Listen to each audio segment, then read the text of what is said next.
4학년 국어 시작합니다. 와, 요즘에 헬렌 켈러 이거 보니까 참 감명 깊어, 그지? 그렇지 않아, 얘들아? 자, 4학년 국어가 떴습니다. 자, 여기는 뭐냐면은 134쪽이죠? 자, 여기 보니까 이제 앤 설리번 선생님을 만나는 요 장면들이 나오고 있는데 헬렌의 운명을 바꾸어 놓은 요거 여기에서 보면은 여기서부터 앤 설리번 선생님 만난 날이 50번에 관련된 가장 중요한 일이 된 거죠. 좋은 선생님을 만나는 게 이렇게 중요합니다. 그러면서 손으로 선생님을 탁 만져봤어요. 낯설다라고 느꼈습니다. 낯설다는 게 뭐예요? 뭔가 이렇게 처음 만나는 낯선 거, 처음 만나는 느낌 그런 거죠. 그 다음에 애는 헬렌의 손이 곧 눈이라는 것을 바로 알아차렸대요. 선생님이 이렇게 바로 눈을 못 보기 때문에 손으로 만지면서 뭔가를 배워야 된다는 걸 알았고요. 그 다음에 남물과 사물과의 관계가 어떤 건지 몰랐기 때문에 처음에는 헬렌 켈러를 가르치기 힘들었을 거예요. 자, 5번부터 보면요. 헬렌의 생에서 가장 중요한 일 5번. 자신의 운명을 바꾸어 놓은 앤 설리번 선생님을 만난 일. 그 다음에 헬렌은 낯선 사람, 이 사람 누굴까? 이렇게 생각했습니다. 그리고 어, 이렇게 손으로 이렇게 자신을 만지는 헬렌을 보고서는 손이 곧 눈이라는 것을 알아차렸대요. 그리고 이해하지 못한 건 낱말하고 사물하고 그거랑 모두 이름이 있다는 것 자체를 몰랐던 거예요. 소리도 못 듣지, 눈도 못 보지. 그렇기 때문에 참 여러 가지 어려움이 있었을 거예요. 상상할 수 없을 정도의 어려움이 있었을 것 같습니다. 자, 그다음에 물이라는 낱말을 단어와 연결시켜주기 위해서 펌프를 이용해서 실감나게 이용을 해주었습니다. 그래서 54번과 관련이 있는 거였고요. 여기 부분에서 이제 55, 56, 57 부분과 전부 다 관련돼 있는 내용이 나오고 있어요. 전부 찾기만 하면 되는 거. 자, 기억의 내용은 펌프를 이용해서 물이라는 낱말의 관계를 실감나게 알려주셨죠. 그 다음에 헬렌의 얼굴이 환하게 빛난 까닭은 깨달은 거예요. 아, 물이라는 게 이렇게 시원한 이 펌프에서 나오는 이런 게 이름이 있구나. 이거를 손에다가 써주었더니 헬렌도 그대로 선생님 손에다가 그것을 써주었습니다. 자, 56번. 어떤 마음이 들었어? 배우고 싶다. 난 이제 이게 무엇인지를 다 배우고 싶다라는 것을 열망이 생겼고, 그 다음에 글자를 아침에 일어나자마자 글자 쓰기하고 하루 종일 글자를 공부했다고 합니다. 이렇게 장애인들에게도 글자를 배울 수 있는 기회가 있어서 너무 다행인 것 같아요. 그 다음에 여기서도 보면은 어떤 이제 장애가 하나만 와도 너무 힘들거든. 근데 시청 언어 장애를 다 가진 사람이 말하는 법을 보통은 귀가 안 들기 때문에 말을 못해요. 듣고서 배우는 게 가장 빠르기 때문에 아가들이 뭐 글자를 알아서 배우니 듣고 배우는 거잖아요.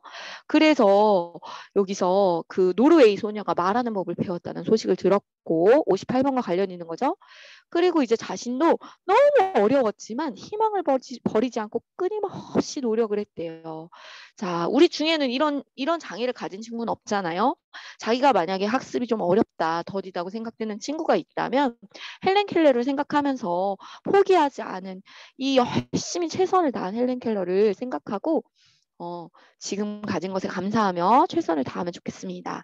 58번 퍼킨스 학교에 머무는 동안 헬렌이 들은 소식은 자, 장애가 이렇게 복합 장애가 있는 소녀가 입으로 말하는 방법을 배웠대요. 와, 너무 신기하다. 그리고 59번에 그리고 나서 헬렌도 말을 할 수 있게 되었어요. 희망을 버리지 않고 끊임없이 노력해서 노력이 가장 중요합니다. 알겠죠? 자, 60번 헬렌이 이제 또 토미를 도와줍니다.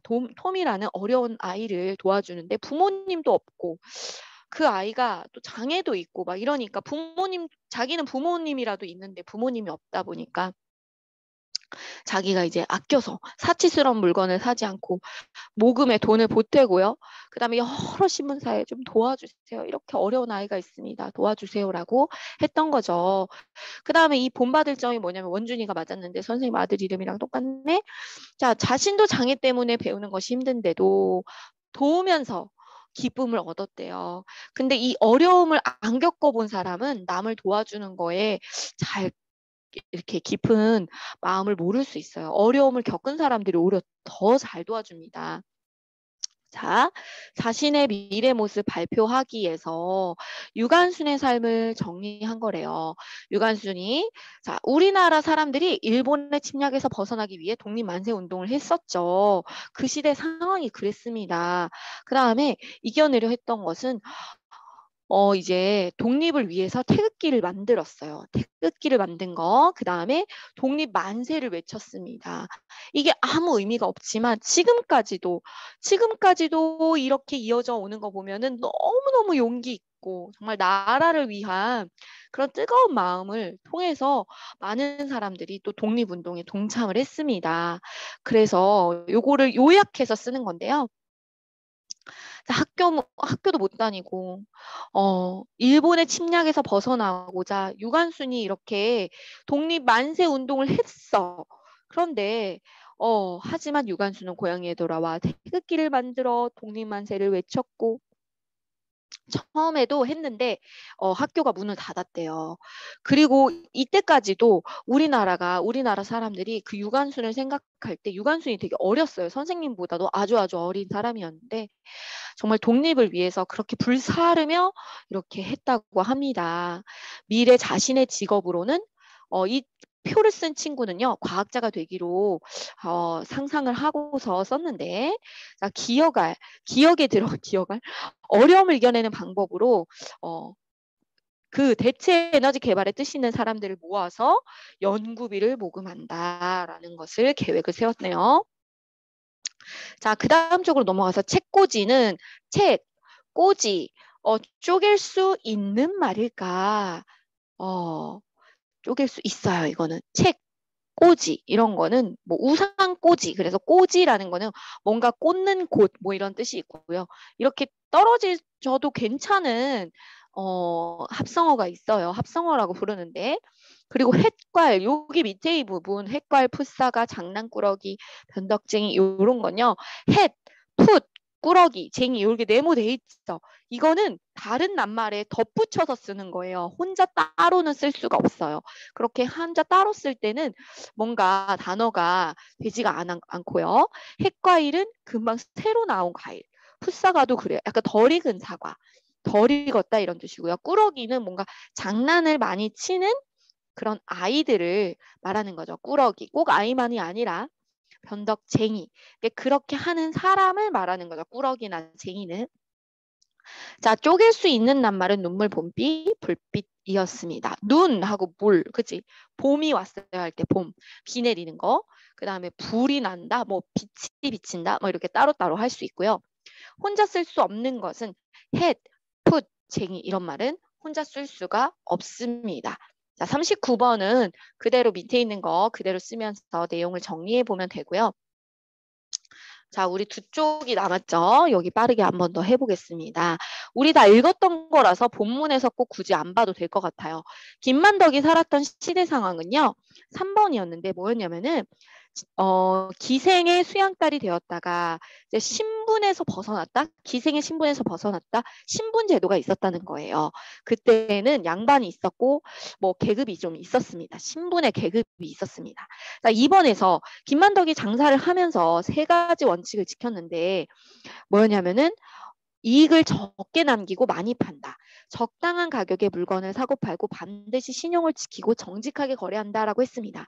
그 정직함을 중요하게 생각했고요. 그다음에 돈보다는 사람을 중요하게 생각을 한 거죠. 자, 그다음에 3번으로 가보면 제주도 사람들이 모이기만 하면 김만덕을 칭찬한 이유가 자신의 모든 재산을 내놓아서 굶주린 사람들을 구해내었대요. 너무나 훌륭하죠. 그래서 기억을 통해서 이제 규범을 빼고 그때는 신분제도가 있어서 여자는 제주도를 떠날 수가 없었는데 그것을 깰 정도로 너무나 훌륭한 일을 했기 때문에 그래서 그것에 도전하는 가치관을 지닌 것 같다라고 하는 정화가 맞습니다. 자, 김만덕을 만나면 물어보고 싶은 거 뭐죠? 만약에 제주도 사람들이 굶어 죽을 위기에 처하지 않았다면 많은 재산을 어디에다 썼을 것 같습니까? 선생님 생각에는 김만덕이 그래도 그 재산을 자신을 위해서 쓰지 않고 많은 사람들의 유익을 위해 썼을 거라는 그런 기대감이 있는데 한번 궁금한 걸 물어보세요. 뭐 자녀는 몇 명이세요? 뭐 이런 거를 물어볼 수도 있긴 한데요. 자유롭게 써보세요. 자유롭게. 결혼은 하셨나요? 막 이런 걸 물어보셔도 됩니다. 자, 정약용이 살았던 시대 상황은요. 그때에도 너무 백성들이 가난했어요. 나라 자체가 너무너무너무 가난했어요. 우리는 지금 굉장히 부자인 나라입니다. 가난하지 않아요. 우리나라는. 자, 그래서 2번, 7번. 정약용이 이익의 책을 딱 본 다음에 실학이라는 학문에 관심을 가졌죠. 왜요? 여기 보면은 이익이라는 사람이 여기 백성이 잘 사는데 도움이 되는 실학에 관심을 갖게 되었다고 했잖아요. 여기를 보면 되고요. 자, 그 다음에 기억에 들어갈 정약용이 거중기를 만든 일의 결과는 어떻게 됐어요? 성을 짓는데 비용을 크게 줄이고 또 힘도 덜 들고 그죠? 그렇게 되었죠? 그거 저번에 내용에서 다 기억이 나죠? 그 다음에 백성이 시간 절약이 돼서 농사도 편하게 지었죠. 그 다음에 암해건사로 일하는 동안 또 정약용이 지방에 있는 그런 관리들, 사또, 나리들이 어떤 마음을 가져야 되는지 깊이 생각을 한 거예요. 아무리 이렇게 농사가 잘 돼도 그 지방 관리들이 욕심을 부리고 못된 짓을 하면은 위에서 정치하는 사람들이 다 그걸 감시를 잘 못했던 거야. 그러면은 그 백성들, 그 주민들이 너무나 힘들게 살기 때문에 지방 관리들이 폭넓고 따뜻한 마음을 가져야 되는데 그것을 위해서 목민심서를 썼죠. 그래서 두 가지 업적을 남겼습니다.